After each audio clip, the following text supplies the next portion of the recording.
Gente, bom dia. A aula de hoje vai ser sobre flora microbiana comensal e flora patogênica dos seres humanos. Como eu falei na última aula, o nosso corpo, o corpo do ser humano, é colonizado por diversos micro-organismos. Aqui nesse slide eu cito que existe mais de 90% de micróbios presentes no nosso corpo humano. Isso faz uma grande comparação entre as células humanas, porque as células humanas vão estar presentes apenas em 10%. Vocês podem encontrar essa porcentagem diferentes em alguns livros, tá? Dependendo do livro que você for pesquisar, você vai encontrar diversos tipos de diferentes porcentagens. Dito isso, vocês têm que entender os benefícios da microbiota humana. Se 90% do nosso corpo está composto de bactérias, de micróbios, com certeza a flora microbiana vai estar causando algum benefício para nós humanos, para os seres humanos, porque senão não estaria presente, tá? O primeiro benefício que eu estou citando é auxiliar na digestão. Isso é um pouco lógico quando vocês pensam nas bactérias intestinais, que é onde mais existe bactérias dos mais diferentes tipos, tá? Elas estão auxiliando na digestão do intestino. Elas não interferem na sua... Quebrei o negócio. Depois ele dita. Que ótimo. Ele não tá... Eles não vai estar... Ele não está interferindo na sua flora normal, tá? Não vai estar causando nenhum problema. Por isso que eles estão ali auxiliando na digestão. Então, diversos micro-organismos, como por exemplo, E. coli, etc., eles estão auxiliando na digestão dos seus pacientes. Uma outra coisa importante também, se eles auxiliam na digestão, eles auxiliam a sintetizar e excretar vitaminas, tá? Por isso que o nosso corpo aproveita da ajuda desses micróbios para estar auxiliando no nosso corpo. Estimular a produção de anticorpos naturais. Essa estimulação de anticorpos naturais é extremamente importante, tá? Vocês têm que entender que enquanto existem bactérias não patógenas no seu corpo, não está causando erro nenhum. Elas estão estimulando a produção de anticorpos naturais sem causar dano no seu corpo. Antagonizar outras bactérias. Esse exemplo é extremamente importante. Por exemplo, o uso de Protex, que eu ia falar na sala. Quando você utiliza um sabonete que tem como função antibactericida, ele pode estar eliminando essa flora microbiana normal e pode acabar perdendo a sua produção de anticorpos naturais e deixando outras bactérias patógenas criarem algum tipo de infecção em vocês. Tá?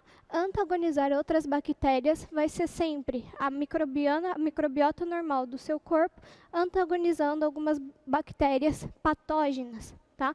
Se uma bactéria não patógena está como flora normal do corpo de vocês, ela impede que uma outra bactéria patógena venha entrar em contato. Dito isso, vocês têm que entender que a partir do momento que vocês nascem até quando vocês envelhecem, a microbiota de vocês está em constante movimentação, tá? Nunca vai ser uma microbiota constante. Assim como um médico emergencista tem uma microbiota diferente de um advogado. Dito isso, alguns fatores são extremamente importantes para vocês estarem lembrando. Principalmente idade, tá? Vai ser o primeiro fator. Um nenê, um recém-nascido que acabou de nascer, não vai ter a mesma flora microbiana que vocês adultos de 30 anos. Isso daqui é extremamente importante. Outra coisa, a alimentação. Quem está sempre comendo de fast food, não coisas naturais, vai ter uma microbiota intestinal totalmente diferente de alguém que mantém uma vida saudável. Hormônios. Hormônios eu gosto muito de relacionar com semana de provas. Quando vocês estão sob estresse, acontece uma desregulação hormonal, tá? Ali eu cito. Quando vocês estão sob estresse, ocorre uma desestabilização hormonal, isso faz com que a imunidade de vocês venha a cair. Isso faz, consequentemente, que a microbiota do seu corpo mude, tá? Muitas pessoas vêm adquirir certas viroses em semanas de prova. Nada mais é do que alguns patógenos oportunistas que se aproveitaram dessa desestabilização hormonal. E, principalmente, né, higiene. Quanto mais higiênico uma pessoa for, melhor é. Esse slide eu cito principalmente, por exemplo, quando uma pessoa, um visitante, vai visitar seu familiar no hospital, pode acontecer da flora microbiana dele ser substituída por uma flora patogênica. Por isso que os médicos são tão sensíveis a. Visitante nunca deve sentar na mesma cama de um paciente doente. Vocês têm que sempre ter o controle dos micro-organismos do hospital. Tá? Evitar que os micro-organismos patógenos entrem em contato com os visitantes. Isso daqui acontece muito. Durante a hospitalização, alguns micro-organismos, principalmente da orofaringe, vai ser substituído por alguns micro-organismos patógenos. Tá? Por exemplo, a Klebsiella, que podem invadir pulmão e causar uma pneumonia. Algum exemplo também acontece no intestino. Isso daqui já está mais comum no nosso meio. Quando vocês comem aquele sanduíche de rodoviária, isso acontece. Algumas bactérias que estavam presentes, tá? Acontece uma desestabilização na flora microbiana dela. Isso faz com que uma bactéria patógena presente naquele sanduíche de rodoviária que você comeu possa se aproveitar e proliferar no intestino. Isso faz com que vocês tenham diarreia, tá? Essa é a grande importância de vocês entenderem da flora microbiana. Isso daqui. Eu sempre cito nas minhas aulas que vocês têm que entender logicamente a diferença entre quando um patógeno causa doença ou quando um patógeno está simplesmente colonizando, tá? Bactérias da nossa flora microbiana normal colonizam as pessoas de maneira transitória ou permanente. Normalmente vai ser permanente o indivíduo, certo? A flora microbiana está ali para colonizar permanentemente você e impedir que outras bactérias patógenas possam surgir e causar dano. Mas, depois de um tempo, elas podem produzir doença. O que ocorre? É importante você diferenciar colonização de doença. Por quê? A flora microbiana normal, ela está ali para te auxiliar, mas algumas bactérias, as quais a gente chama de oportunistas, podem em algum momento ter a vantagem e vir a te causar dano, tá? Isso vai fazer com que vocês produzam a doença. Por quê? No seu intestino, por exemplo, existem diversos bacilos gram-negativos, dos mais diversos possíveis. Enquanto ele está no intestino, ele está te colonizando permanentemente e está te auxiliando na produção de anticorpos, a excretar vitaminas e etc. Se por algum motivo acontece de você ter algum dano no seu intestino, ou essas bactérias intestinais caírem na corrente sanguínea, ou hospedarem em outro indivíduo, ela pode vir a causar doença. Ela saiu do seu habitat natural e veio a desenvolver uma doença. Essas bactérias a gente chama de oportunistas, tá? A partir do momento que ela tem a oportunidade, ela vai te causar dano. Um outro exemplo também seria a flora, tá? Da pele. Na pele está presente diversos estáfilos e estréptos. Isso faz com que eles antagonizem bactérias que podem vir a entrar em contato com vocês. Se por acaso você sofrer algum dano, algum ferimento, cair de moto, essas bactérias oportunistas podem invadir o ferimento, podem cair na corrente sanguínea e vão a desenvolver doença, tá? Então, colonizando permanente o indivíduo, ele está ali participando da flora microbiana normal. Se a partir do momento ele teve a oportunidade, ele pode vir a produzir uma doença. Tá? Lembrem-se bem da diferença entre colonização e doença, que é diferente. O que eu quero dizer com esses patógenos estritos? Patógenos restritos vão ser os patógenos que, se entrarem em contato com o paciente, vão sempre desenvolver uma doença.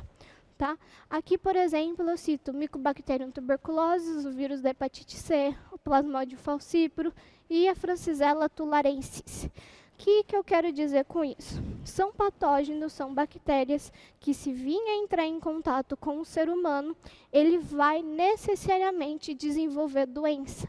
Tá? Ele não vai colonizar permanentemente ou transitoriamente o indivíduo. Ele vai vir a causar doença. Então, a diferença entre patógenos estritos e patógenos oportunistas é extremamente importante para vocês entenderem como uma bactéria pode colonizar transitoriamente o indivíduo ou produzir uma doença. Tá? Se um patógeno oportunista que está na sua flora microbiana normal tiver a oportunidade, ele vai causar a doença. Se ele não tiver a oportunidade, ele continua colonizando você e auxiliando nas suas diferentes funções. Agora, um patógeno estrito, necessariamente, assim que entra em contato com o ser humano, venha causar doença. Tá?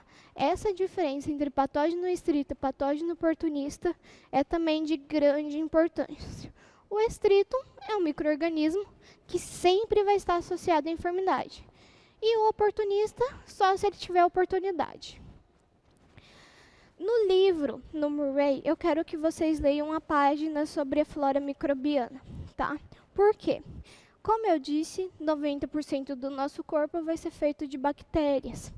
E cada parte desse corpo vai ter diferentes bactérias, né? Isso é lógico. No trato respiratório superior, vai ser onde um dos locais onde mais vai estar se encontrando bactérias, tá? Onde vai ser o trato respiratório superior? Boca, nariz. Durante as minhas aulas eu citei muito sobre o nariz, onde é encontrado o Staphylococcus aureus, tá? Então, aqui eu cito que na boca ou no nariz, você vai estar encontrando mais de 10 ou 100 bactérias diferentes. E algumas podem ser patogênicas. As patogênicas a gente vai estar estudando separadamente. O exemplo que eu dei foi a Haemophilus, Streptococcus pyogenes, Streptococcus pneumoniae, Staphylococcus aureus, Neisseria meningite. Essas bactérias podem vir a desenvolver doença no trato respiratório superior, tá? E existem as bactérias não patógenas do trato respiratório superior. Eu vou estar passando uma lista para vocês e eu quero que vocês, vou estar explicando as principais e eu quero que vocês foquem nas bactérias da flora normal, tá? Porque a flora patogênica, os patógenos, a gente vai estar estudando cada um deles separadamente. Por exemplo, no trato respiratório inferior, isso é lógico, nos seus pulmões e nos seus alvéolos, normalmente eles são estéreis, né? Não deve ter bactéria nos seus pulmões nem nos seus alvéolos. É um local estéril. Quando eu falo para vocês usarem a lógica para a flora microbiana, tá? Por exemplo, no cérebro, o cérebro é um local estéril. Se aparecer algum micro-organismo ali, ele está causando infecção. Não tem flora microbiana normal no cérebro, ao contrário da pele. A pele tem flora microbiana normal. Aqui, por exemplo, no trato respiratório inferior, nos pulmões, nos alvéolos, é um local estéril. Então, se aparecer algum tipo de micro-organismo ali, ele deve estar, né, por lógica, causando infecção. Isso é lógica. Ao contrário, por exemplo, do ouvido. O ouvido está em constante contato com o meio externo. Isso faz com que ele tenha uma flora microbiana normal. Isso faz, logicamente, que exista micróbios patógenos e micróbios da flora normal, tá? Os micróbios patógenos vai ser, por exemplo, um Streptococcus pneumoniae e uma Pseudomonas. Agora, os micróbios, por exemplo, da flora normal, vai ser um Staphylococcus coagulase negativo. Agora, dito isso, o olho. O olho, é um local, teoricamente, estéril. Só que, no livro do Murray, ele fala que ele não é estéril. Existe alguma porcentagem de algumas bactérias presentes, tá? Uma flora microbiana do olho. É extremamente pouco, é muito pouquinha quantidade de micro-organismos presentes no olho, mas existe, tá bom? Quais um exemplo? Aqui eu coloquei. Haemophilus, Neisseria, Streptococcus. E a doença? A doença está tipicamente associada a Streptopneumoniae, a Staphylococcus aureus, a Haemophilus e Neisseria. Então, quando vocês forem estudar sobre flora microbiana normal e patogênica, utilizem sempre a lógica, tá? Por exemplo, a pele vai ter a sua flora microbiana, está em contato com o meio externo, vai ter diversos micro-organismos. O intestino também tem diversos micro-organismos, tá? Eles auxiliam a antagonizar bactérias, sintetizar proteínas, estimular anticorpos naturais. Isso todas as bactérias da flora microbiana faz. Agora, por exemplo, um rim é estéril. Não deve ter micro-organismo ali. O cérebro é externo. Também não pode ter micro-organismo ali, tá bom? Nos meus slides aqui, isso aqui eu peguei do Murray. Vou estar citando para vocês os principais micro-organismos, tá, gente? Da flora microbiana normal. Quando vocês forem estudarem, não estudem só, não decorem isso aqui. Eu quero que vocês entendam e vai ser bem tranquilo. Por exemplo, gosto desse. No estômago, qual que vai ser a microbiota normal presente no estômago? Tá? Eu vou estar citando 3 exemplos de cada. No estômago vai estar presente o estrepto, o estáfilo e os lactobacilos. Esses são micro-organismos que podem estar presentes no estômago. Mas vocês podem estar se perguntando, o suco gástrico não mata praticamente todas as bactérias? Mata. A bactéria patógena associada ao estômago vai ser o H. pylori, tá?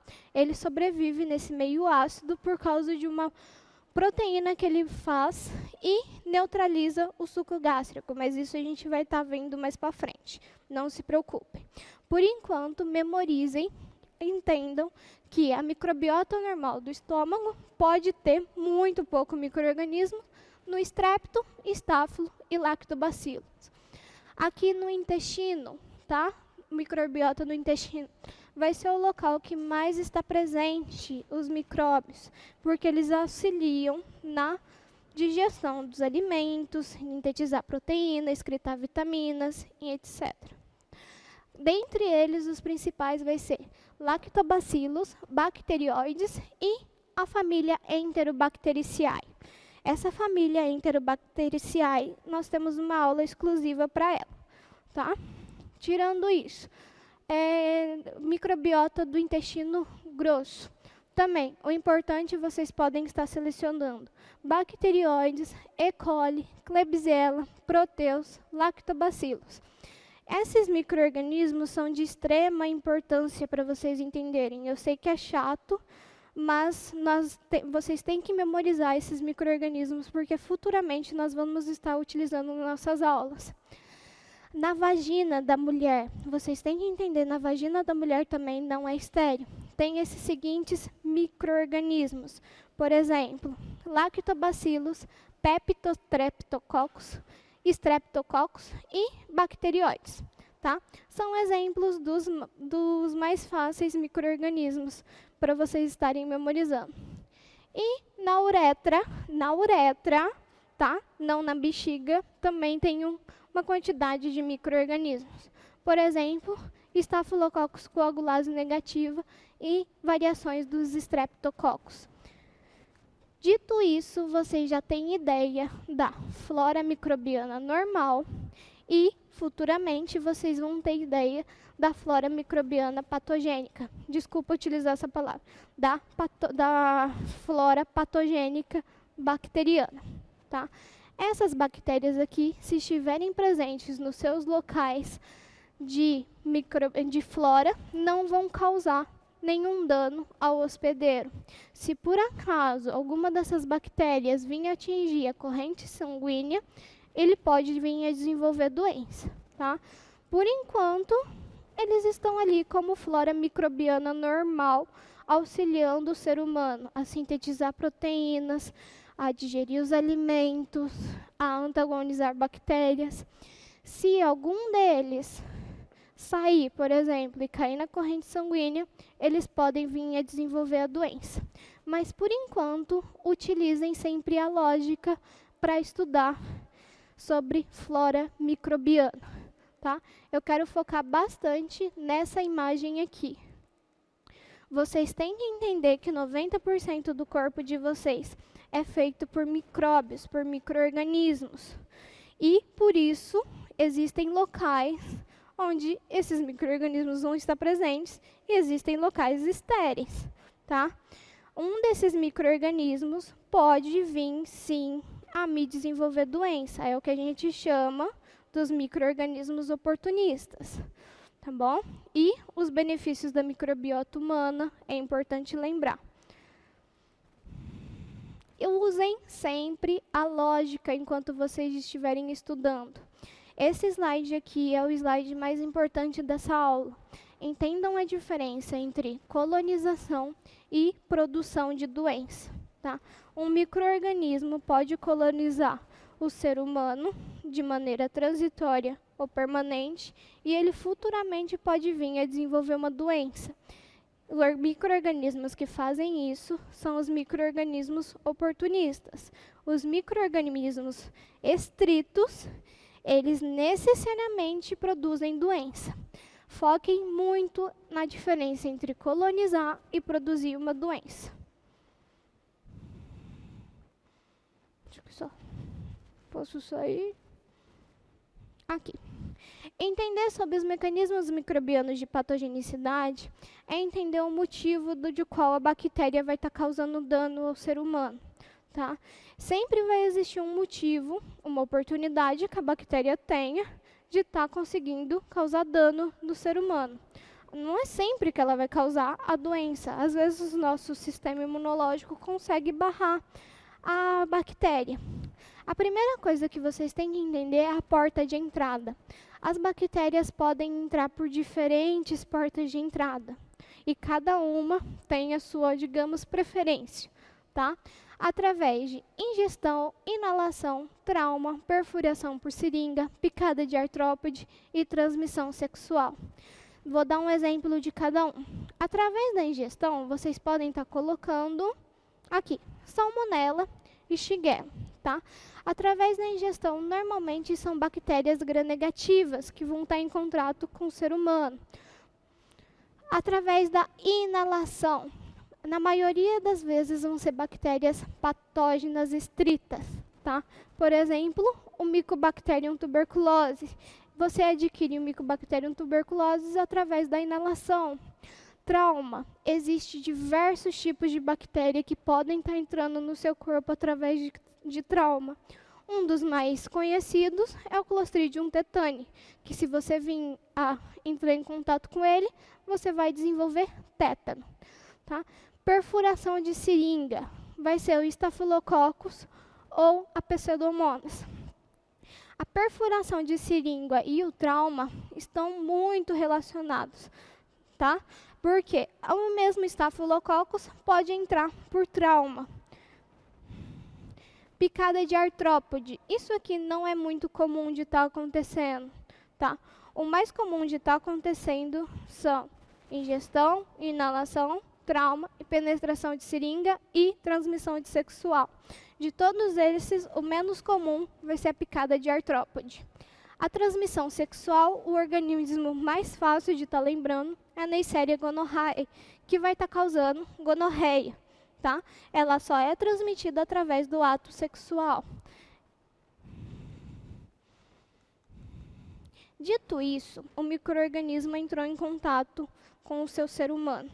Ele precisa ter alguma característica que possibilite a ele estar causando a doença, tá? Algumas dessas características nós citamos aqui. Adesinas e o número de micróbios invasores. Utilizem a lógica. Quanto maior for a quantidade de micróbios invasores, maior a chance de vir a produzir doença. O que é essas adesinas? São aderências. São estruturas que a bactéria tem que auxiliam ela a aderir no tecido do ser humano. Depois que ela consegue a invadir, ela tem que produzir necessariamente a doença, certo? Através da penetração, ela pode utilizar dano às células. O dano às células, o mais comum vai ser as toxinas, exo e endotoxinas. Mas o que eu quero dizer nesse quadrinho aqui? Penetração ou invasão da defesa do nosso hospedeiro. Eu falei, a bactéria entra no nosso corpo. O nosso sistema imune vai tentar de todas as maneiras barrar ela. E ela tenta fugir. Uma das maneiras que ela tenta fugir, escapar do sistema imunológico, é através das características. A cápsula. Cápsula eu citei desde a primeira aula. Tá? A cápsula tem como função proteção contra a fagocitose. Se uma bactéria tem a cápsula, ela vai conseguir escapar de maneira mais eficiente contra a fagocitose. Componentes da parede celular, enzimas. As enzimas também auxiliam muito a bactéria estar escapando do nosso sistema imunológico. Tá? E aqui eu cito elas. Eu quero que vocês entendam isso aqui. Todas as bactérias vão produzir toxinas, mas vocês têm que entender que existem diferença entre as bactérias. Isso eu já expliquei. Existem bactérias gram-positivas e gram-negativas, e cada uma vai produzir a sua toxina, tá? Por exemplo, a endotoxina vai ser produzida tanto pela gram-positiva quanto pela gram-negativa. Então, ambas as bactérias, todas as bactérias, produzem exotoxina. Exo vem de fora, né? Dito essa palavra, são toxinas que vão ser excretadas no meio externo. São proteínas muito antigênicas e muito tóxicas, tá? E elas são muito específicas. Então, tanto a gram-negativa quanto a gram-positiva produz exotoxina. Só que existe um outro tipo de toxina chamada endotoxina, no qual só as gram-negativas vão estar produzindo. Tá? Elas são de toxicidade moderada, são muito específicas e não têm atividade enzimática. Então, por que nas nossas aulas eu falei que o gram-negativo vai ser sempre mais toxígeno, vai causar mais dano ao ser humano do que os gram-positivos? Usem a lógica, o gram-positivo produz apenas um tipo de toxina, o gram-negativo produz os dois. Isso faz com que as bactérias gram-negativas causam mais dano ao ser humano.